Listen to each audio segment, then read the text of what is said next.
In Chapter 7, Section 2, we'll be learning about estimating a population mean. The main goal of this section is to present methods for using a sample mean x bar to make an inference about the value of the corresponding population mean mu. There are three main concepts that we will review in this section. First, we will review point estimates. Recall that the sample mean x bar is an unbiased estimate of the population mean mu. For many populations, the sample mean tends to vary less than other measures of center. For these reasons, the sample mean x bar is usually the best point estimate of the population mean mu. Because even the best point estimate does not tell us how accurate our estimate is, we can use confidence intervals to construct and interpret an estimate of the true value of the population mean mu. So we can say the use of sample data to construct and interpret a confidence interval estimate of the true value of a population mean mu. And finally, sample size. If we want to find a sample size that is necessary in order to estimate our population mean mu. Sometimes we want to estimate an unknown population mean mu, and even though we don't know the value of mu, we somehow know the population standard deviation sigma. This does not happen frequently, and so for this section we will assume that the population standard deviation sigma is not known. So we'll look at confidence intervals for estimating a population mean with an unknown sigma. The notation needed for constructing a confidence interval for estimating a population mean with an unknown population standard deviation includes the following. Mu is equal to the population mean, n is equal to the number of sample values, x bar is the sample mean, capital E is the margin of error, and lowercase s is the sample standard deviation. The requirements of using a confidence interval for estimating a population mean with an unknown population standard deviation are as follows. First, the sample must come from a simple random sample. And second, the population is either normally distributed or the sample size is greater than 30. For a confidence interval for estimating a population mean mu with an unknown standard deviation, we need to calculate a margin of error. In this case, the margin of error is E equals to T subscript alpha over 2 multiplied by the sample standard deviation divided by the square root of the sample size n, where we have degrees of freedom equal to n minus 1. We also need to select our confidence level. For example, we could select a 95% confidence level. For a 95% confidence level, our value of alpha is equal to 0.05. For calculating confidence intervals, we need to know the critical value and the degrees of freedom. Recall from Chapter 6 that we described the critical value as a z-score. But in Chapter 7, we will now describe our critical value as a t-score, as the student t. And we could say the value of t subscript alpha over 2 is the critical value t separating an area of alpha over 2 in the right tail of the student t distribution. And degrees of freedom is simply calculated as the sample size minus 1. We say that the degrees of freedom is equal to n minus 1 is the number of degrees of freedom used when finding the critical value. When rounding for a confidence interval, we want to consider two things. First, the original data. When using an original set of data values, round the confidence interval limits to one more decimal place than is used for the original set of data. And two, the summary statistics. When using the summary statistics, round the confidence interval limits to the same number of decimal places used for the sample mean. The student t-distribution is a family of distributions that look almost identical to the normal distribution curve. They only tend to be a little bit shorter and fatter. The t-distribution is used instead of the normal distribution when you have small samples. The larger the sample size, the more the t-distribution looks like the normal distribution. So we can say that if a population has a normal distribution, then the distribution of t equals to x bar minus mu over s divided by the square root of n is the student t-distribution for all samples of size n. A student t-distribution is commonly referred to as the t-distribution. When finding the critical value, we need to know our degrees of freedom. So we can say in finding a critical value of t subscript alpha over 2 requires a value for the degrees of freedom, or df. In general, the number of degrees of freedom for a collection of sample data is the number of sample values that can vary after certain restrictions have been imposed on all the data values. For the methods of this section, the number of degrees of freedom is simply the sample size minus 1. So we say degrees of freedom is equal to n minus 1. In order to find our critical value t subscript alpha 2, we can either use technology or we can use table A3 in the back of this textbook. Technology can be used with any number of degrees of freedom, but if we are using table A3, we can only use from a select number of degrees of freedom. If you are using table A3 to find your critical value of t, and that table does not include the exact number of degrees of freedom, you would use the closest value, or you could be conservative by using the next lower number of degrees of freedom found in the table. The student t-distribution is different for different sample sizes. In this figure, we have a normal distribution for the cases where our sample size equals to 3 and where our sample size equals to 12. The student t-distribution has the same general shape and symmetry as the normal distribution, but it has a greater variability that is expected with smaller sample sizes. Let's review some key points about the student t-distribution. The student t-distribution has the same general symmetrical bell shape as the standard normal distribution, but it has more variability. In other words, it has a wider distribution, as we would expect with smaller samples. The student t-distribution has a mean of t equals to 0, just as the standard normal distribution has a mean of z equals to 0. The standard deviation of the student t-distribution varies with the size of the sample, but it is greater than 1, unlike the standard normal distribution, which has a standard deviation of 1. And finally, as the sample size n gets larger, the student t-distribution tends to get closer to the standard normal distribution. The procedure for constructing a confidence interval for the population mean mu includes the following steps. First, verify that the two requirements are satisfied. That is, that the sample is from a simple random sample and the population is normally distributed, or we have a sample size greater than 30. Second, with an unknown population standard deviation sigma, use n-1 degrees of freedom and use technology or the t-distribution table to find the critical value of t subscript alpha over 2 that corresponds to the desired confidence level.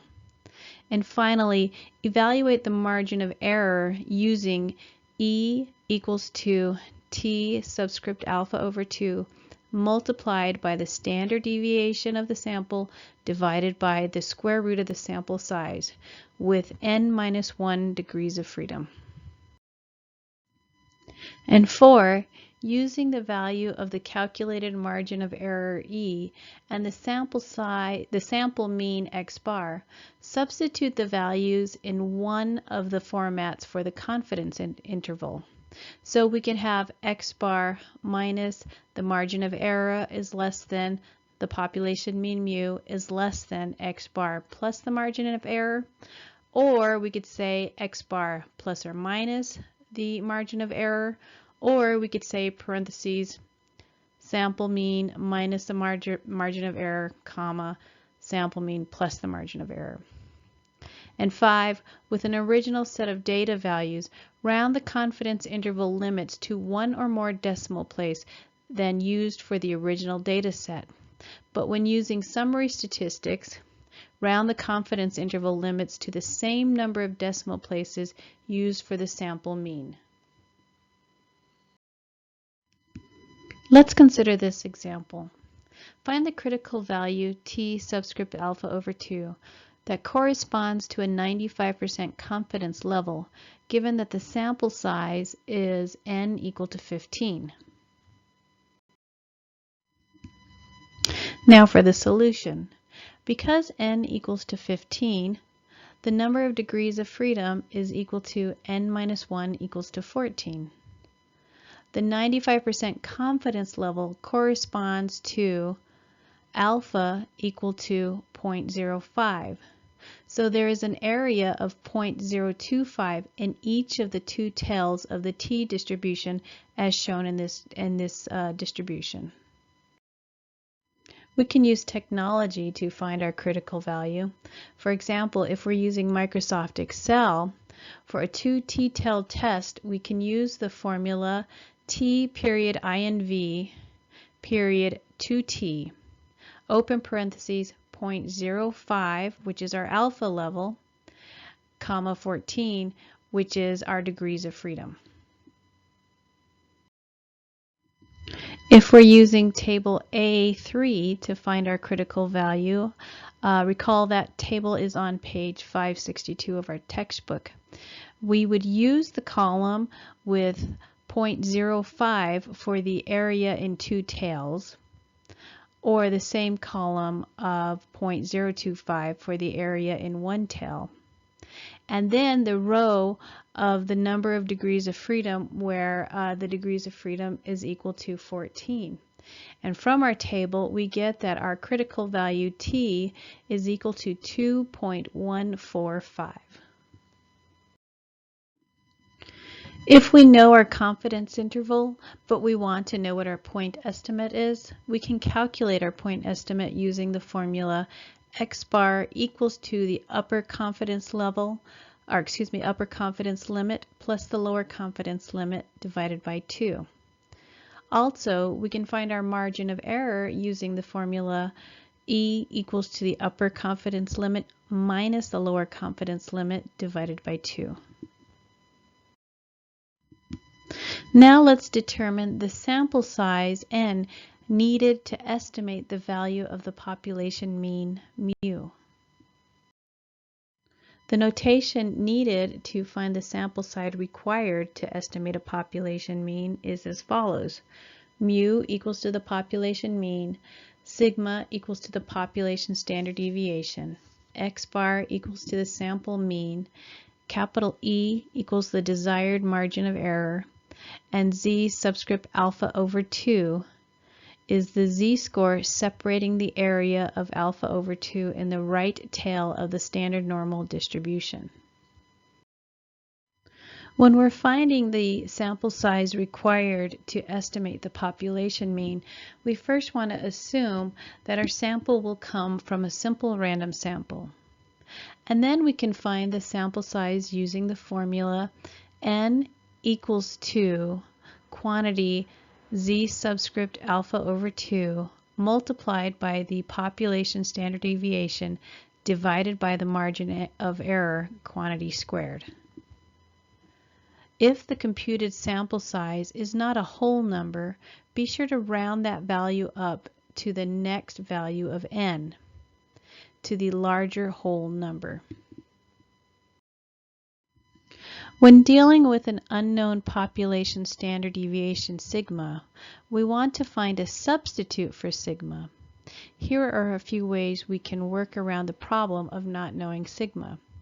First, we can use the range rule of thumb to estimate the standard deviation as follows, where sigma is approximately equal to the range of your data set divided by 4, where the range is determined from your sample data. Second, start the sample collection process without knowing sigma, and using the first several values, calculate the sample standard deviation of S and use it to replace sigma.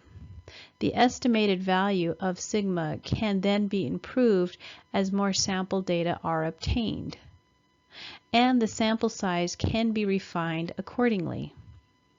And 3, we can estimate the value of sigma by using the results from some other study conducted previously. Let's consider this example. Assume that we want to estimate the mean IQ score for the population of statistics students. How many statistics students must be randomly selected for IQ tests if we want a 95% confidence that the sample mean is within 3 IQ points of the population mean? Let's walk through the solution. For a 95% confidence interval, we have an alpha level of 0.05. So Z subscript alpha over 2 is equal to 1.96. Because we want the sample mean to be within 3 IQ points of the population mean mu, the margin of error is going to be E equals to 3. Also, we can assume that the standard deviation of the population is equal to 15. If all of this is true, then we would get 96.04, or we would round up to 97. Now we can interpret our results as follows. Among the thousands of statistics students, we would need to obtain a simple random sample of at least 97 students and their IQ scores. With a simple random sample of only 97 statistics students, we will be 95% confident that the sample mean X bar is within 3 IQ points of the true population mean mu. Now let's consider if we know the value of the population standard deviation sigma. If sigma is known, then the confidence interval is constructed using the standard normal distribution instead of the student t distribution. So the same procedure can be used with this margin of error, where the margin of error E is equal to Z subscript alpha over 2 multiplied by the population standard deviation sigma divided by the square root of the sample size. Let's consider this example. Use the 15 birth weights of girls given in the data set below, for which the sample size n is equal to 15 and the sample mean is equal to 30.9 Hgs.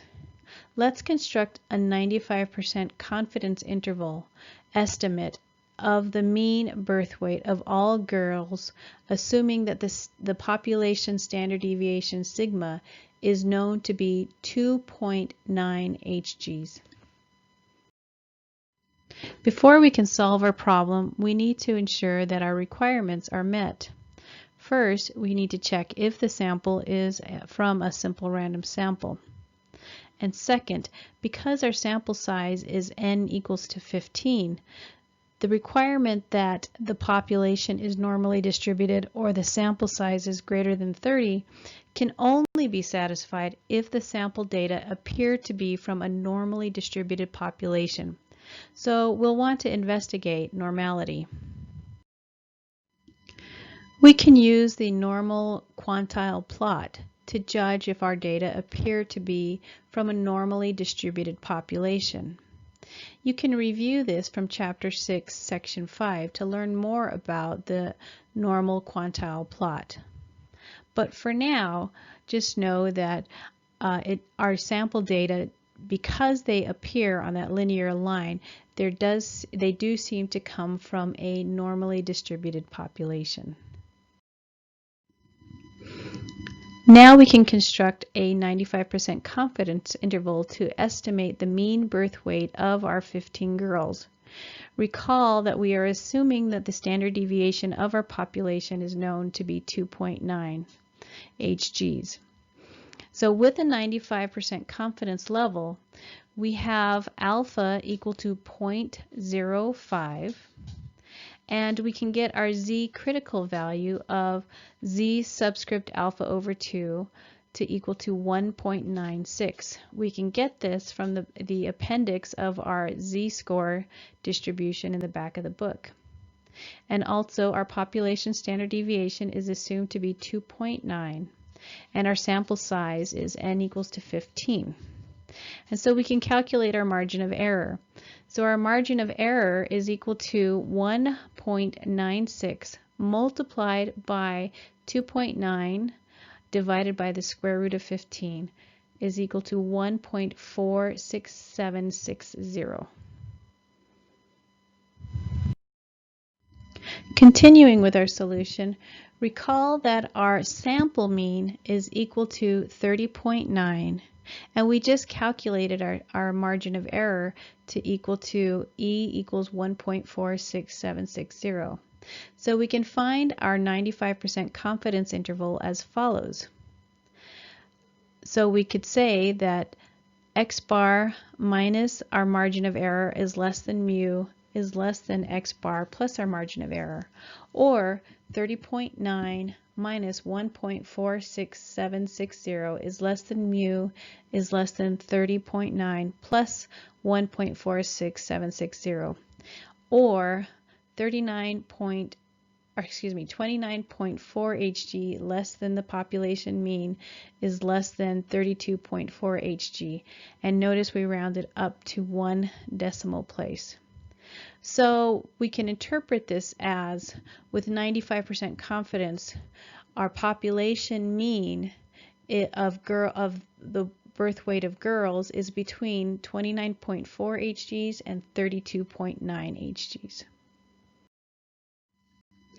Remember, this example illustrates the situation in which the population standard deviation sigma is known, and these cases are rare.